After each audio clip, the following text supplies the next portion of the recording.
Part 1. You will hear two people talking about a survey on local transport. First, you'll have some time to look at questions 1 to 5.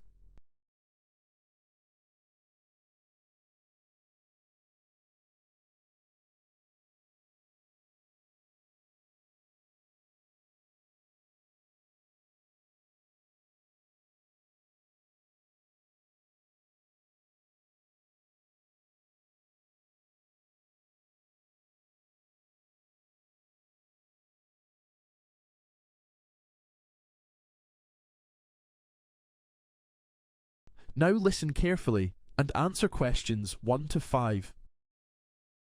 Hello. Oh, hello. My name's Sue Brown. I'm a second-year student. I'm doing business studies.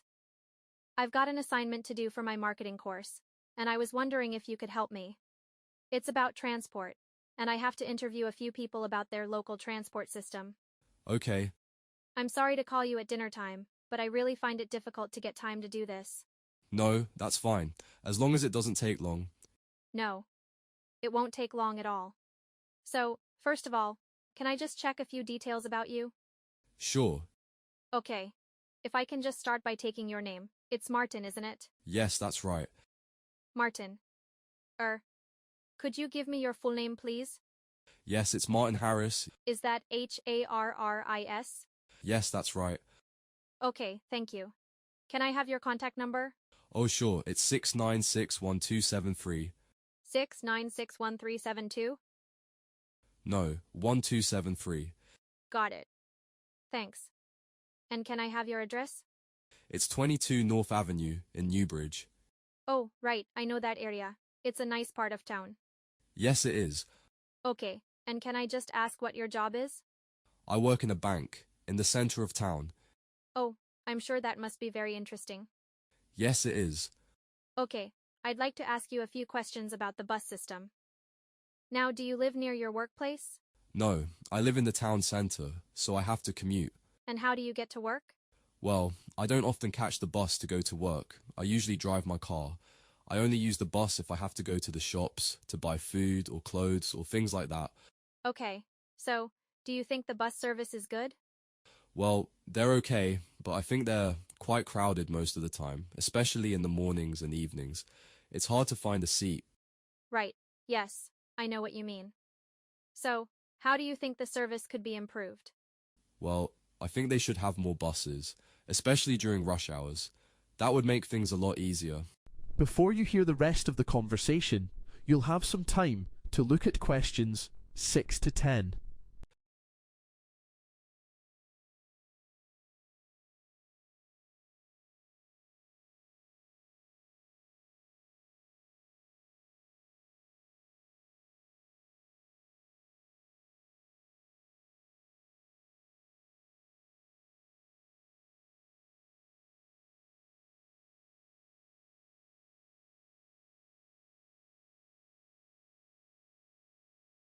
Now listen and answer questions 6 to 10.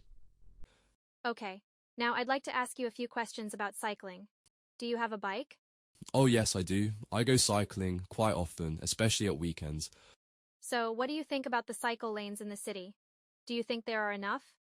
Oh no, there aren't. There are very few cycle lanes in the city.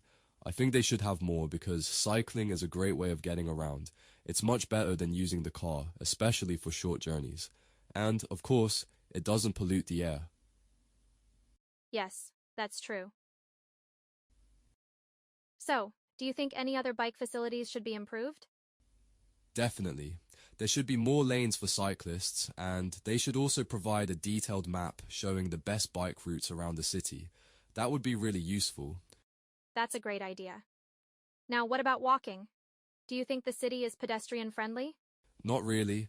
I think they should have more pedestrian crossings, and maybe even introduce a few pedestrian-only zones in busy areas. That would make it safer and more pleasant for people walking. Yes, I agree. Just one last question. How much does a monthly bus pass cost here? Oh, it's £45 per month. I think that's a bit expensive for some people. Oh, I see. Well, thanks very much for your time. You've been very helpful. That's okay. Bye. Bye. That is the end of part 1. You now have 30 seconds to check your answers to Part 1.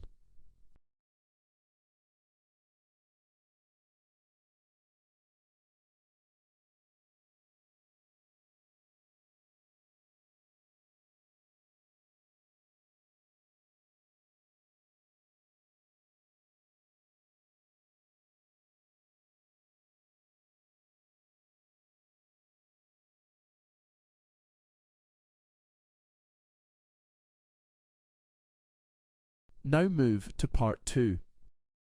Part 2. You will hear a woman giving a talk about the evolution of automobiles, their impact on urban life and the environment, and potential solutions to reduce car dependency.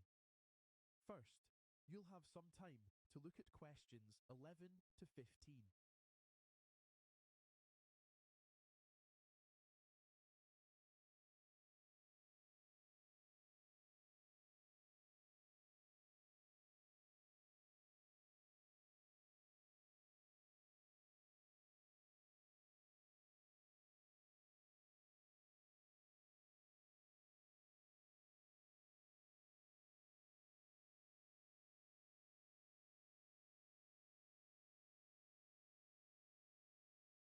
Now listen carefully and answer questions 11 to 15.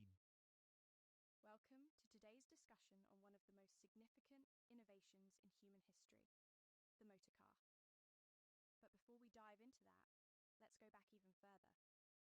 The invention of the wheel was a major shift in how transportation functioned, enabling the creation of carts and wagons. It revolutionized the way goods and people were moved, and was undoubtedly a groundbreaking advancement many centuries ago. Some might argue that the biggest change came much later, with the rise of industrial transport systems, but the wheel itself was the foundation of modern mobility. Fast forward to the early 1900s, and the automobile became a dominant mode of transportation. During this period, cars rapidly took over from traditional means of travel, with many people choosing them over horse-drawn carriages and bicycles. Not only did cars gain widespread popularity, but they actually replaced many other transport options altogether. Some suggest that what made them unique was their engineering, but their ability to fully displace older methods is what made them stand out.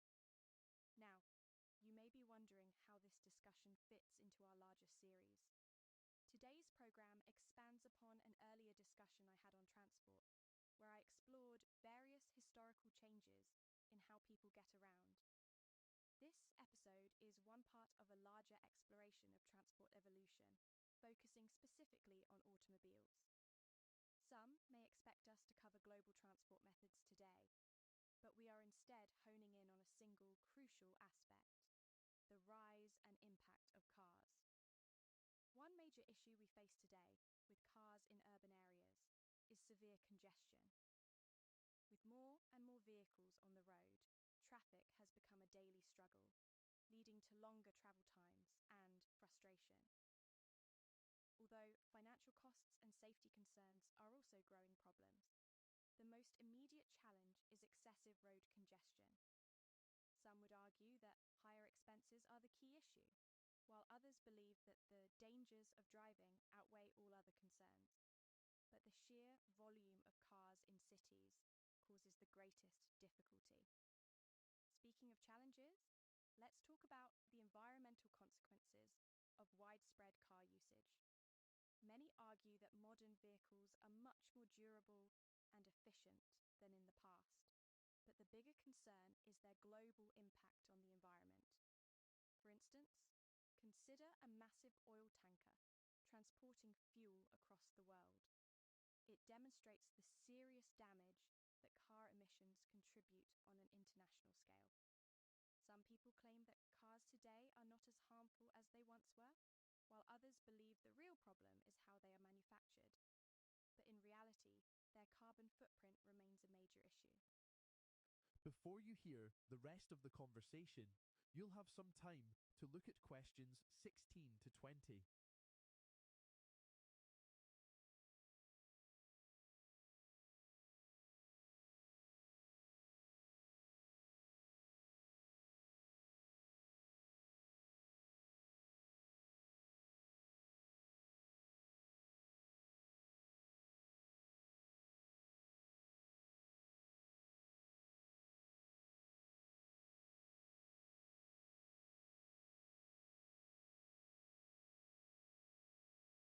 listen and answer questions 16 to 20.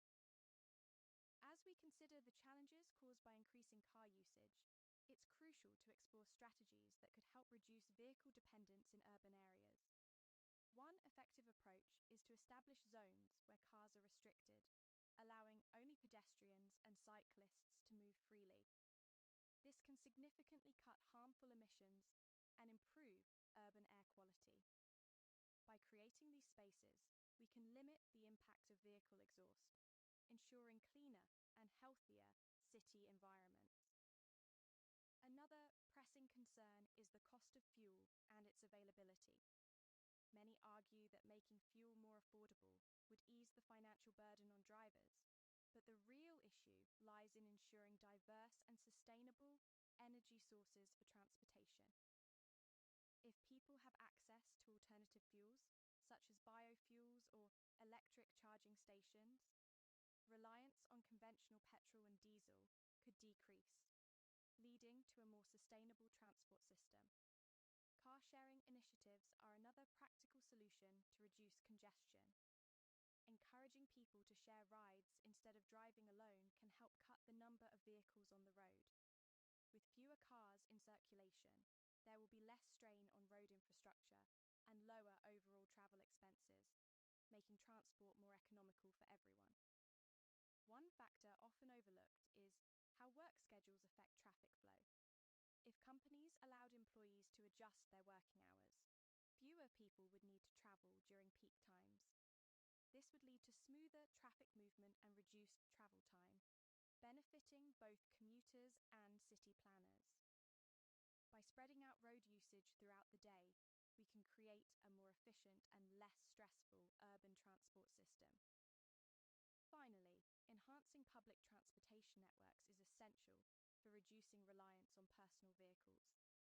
Expanding and upgrading bus and train services, making them more reliable and comfortable, would encourage people to use them more frequently.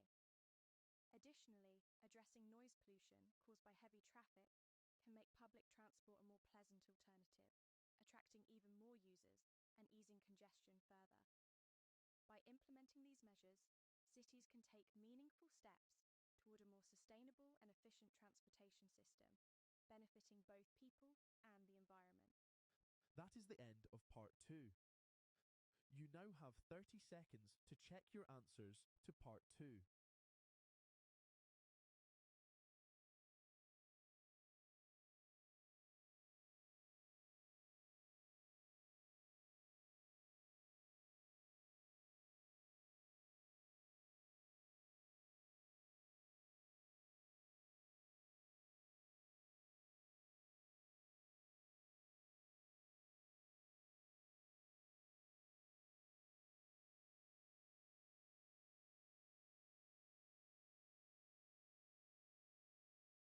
Part 3.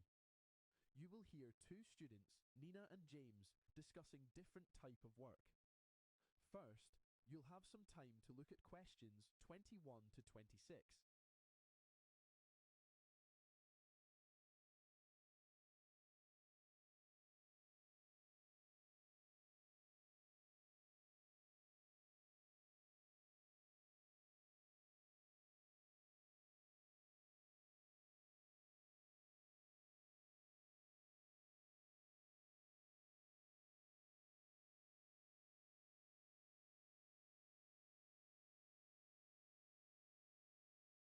Now listen carefully and answer questions 21 to 26. So, James, have you thought about getting a part-time job? I was looking into a few options, and there are actually quite a lot out there. Yeah, I have. I think working in retail might be a good choice. You get to meet people, and some stores offer employee discounts, which is a nice perk. Yeah, that's a fair point. What about waiting tables? Some of my friends do it, and they make pretty good tips. True, but I heard retail jobs can be exhausting, especially during sales seasons. You're on your feet all day dealing with customers. I've thought about that too, but I feel like it can be really stressful, especially during busy hours. Plus, dealing with rude customers doesn't sound fun. That's true. What about babysitting? It pays well, and if the kids are easy to handle, family. Some kids are a nightmare. You could end up with a toddler who throws tantrums for hours, or a preteen who's glued to their phone and ignores everything you say. Plus, you need to be super responsible. What if they get hurt? Or what if someone breaks in the house while you're there? It can be a lot of pressure. That's why I think freelance work is a great alternative, like writing or graphic design. You can work from home and set your own schedule. That sounds great, but don't you need experience for that? Not always. You can start small, like writing blog posts or designing simple posters. There are tons of online platforms for beginners. That's interesting. What about tutoring? I know some students who make good money helping younger kids with math or English. Tutoring is a solid option, especially if you have a knack for explaining things, such as difficult math formulas or abstract ideologies. It also gives you a chance to practice good on college applications. Yeah, that's true. So, what do you think you'll go for? I'm leaning towards freelance work or tutoring. What about you?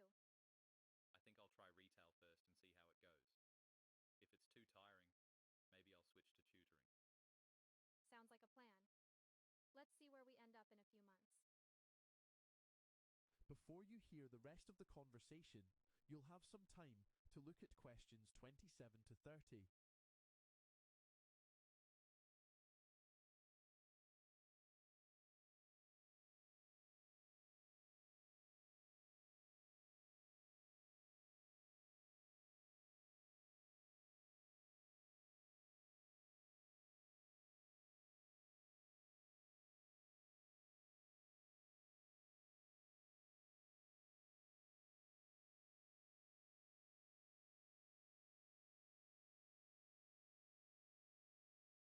Now listen and answer questions 27 to 30. So, James, have you thought any more about your options after you leave college? Or are you planning to stay on for another year? No, I'll finish this year. I've got a place on a training program for treasury analysts in a bank. I'm really pleased about that. Congrats. I was worried I might not find anything after I left college, especially with the current economic problems. So, do you think you'll stay there for a long time? That's my intention, yes. I'm sure I'll stay there for quite a while. I'd like to work my way up to a senior management position. I actually read this book last week about the importance of having a clear career plan in mind, even if you're just starting out. What about you? What are your plans? I'm still not sure. I've got a place on a course next year, which I'd like to do. It's a tour guide training course which teaches you the ins and outs of the tourism industry, including marketing, customer service, and tour planning. I'd really love to do it, but it's in Hong Kong. I really think you should go for it. It's a once in a lifetime opportunity, you know? Why pass it up? Although, I guess getting the visa could be a pain. Should you wait until you have it in hand? You won't even get off the plane without it. Actually, I can apply for a student visa, and it should only take a day or two. Hong Kong immigration is super efficient. I'm more worried about my driving license, to be honest. I've been putting it off, but I heard you need an international one to drive there. Nah, you'll be fine. Everyone just takes the subway. Plus, cars are crazy expensive there, so most people don't even bother to get a driving license. When does the course start anyway? July next year. Perfect. That means you'll have plenty of time to finish your university degree. I think that's the most important thing, really. You're right, I should really go study for my final exams now. See you later. That is the end of part 3. You now have 30 seconds to check your answers to part 3.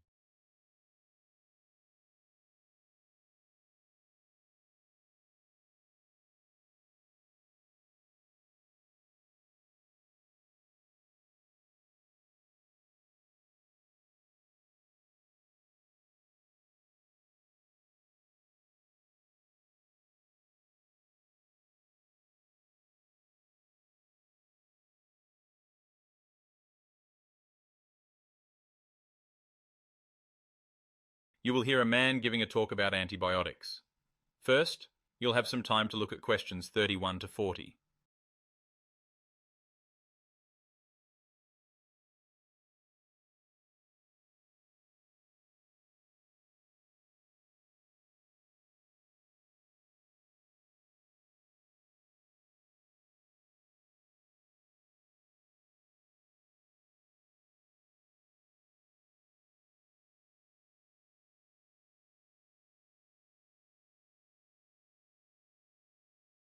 Now listen carefully and answer questions 31 to 40. Good morning. My name is Dr. Green, and I'm going to talk to you today about antibiotics. Antibiotics are medicines that are used to treat bacterial infections. They're sometimes called antibacterials. They work by killing bacteria or preventing them from spreading, resulting in sicknesses or damaged immune system. This helps the body's natural immune system to fight the bacterial infection. Some common diseases, typically treated with antibiotics, can be tuberculosis or pneumonia. The first antibiotic was penicillin, discovered by Alexander Fleming in 1928. He was growing bacteria in dishes in his laboratory, and he found that one of the dishes had become contaminated with a fungus. He noticed that the bacteria around the fungus started to die off, so he carried out some tests on the fungus and discovered that it was producing a substance that was killing the bacteria. He called this substance penicillin, and it was the first antibiotic.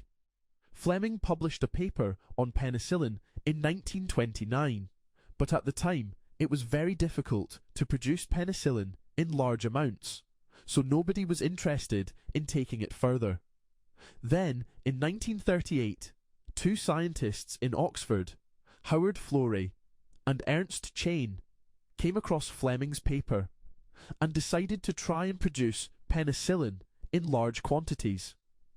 The first thing they had to do was to obtain some of the fungus that produces penicillin, so they wrote to Fleming and he sent them some. They managed to produce enough penicillin to test it on mice. They infected the mice with bacteria and then gave half of them penicillin. The mice that were given penicillin survived, but the others died. Florey and Chain wanted to test penicillin on humans, but they could only produce very small amounts of it. They managed to treat one man who was dying of an infection, and he began to recover, but then they ran out of penicillin, and he died. However, they had shown that penicillin could be used to treat infections in humans. Florey realized that in order to produce penicillin in large quantities, he would need help from a drug company. He went to the United States to try and find one that was willing to help, and he managed to get a company called to produce penicillin for them. In 1944, they had enough penicillin to test it on a group of patients. The tests were successful, but they still didn't have enough penicillin to treat patients on a large scale. Then, in December 1941, the United States entered the Second World War, and the government realized that penicillin could be useful for treating soldiers who were injured in combat. They gave Florey and Chain a grant to enable them to work with more drug companies to produce penicillin on a large scale. By 1944, there was enough penicillin to treat all those who were wounded in the D-Day invasion of Europe. The discovery of penicillin led to the development of many other antibiotics. However, there are two problems with antibiotics. The first is that they don't work on viruses, so they can't be used to treat illnesses like flu or the common cold. The second problem is that bacteria can become resistant to antibiotics. This happens when antibiotics are used too often, or when patients don't complete the full course of antibiotics, which should last 5 to 7 days. In these cases, some bacteria in our bodies can survive and develop resistance to the antibiotics without our knowledge, so they are no longer effective in treating infections. In recent years, scientists have been developing new antibiotics to deal with resistant bacteria. However, this is a very slow process, and there are now some bacterial infections that cannot be treated with any known antibiotic. This is a very serious problem, and it's important that antibiotics are used carefully and only when necessary. The development of new antibiotics is a complex and lengthy undertaking. Researchers must identify Novel compounds with antibacterial properties, test them rigorously for potency, that is, whether it can effectively kill the most stubborn bacteria, and safety, as in, does it kill what it needs to kill, or can it become lethal for human consumption? This can take many years, even decades, and involves significant financial investment. Furthermore, even when a new antibiotic is developed, its effectiveness may be short-lived, as bacteria can develop resistance to it relatively quickly. This creates a constant arms race between bacteria and scientists, who have to work tirelessly to solve new rising issues.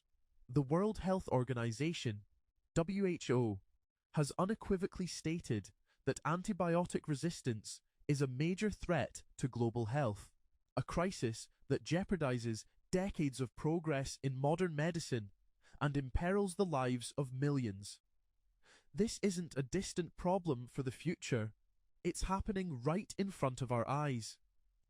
Okay, that's all I have to say about antibiotics. Does anyone have any questions? That is the end of part 4. You now have 30 seconds to check your answers to part 4.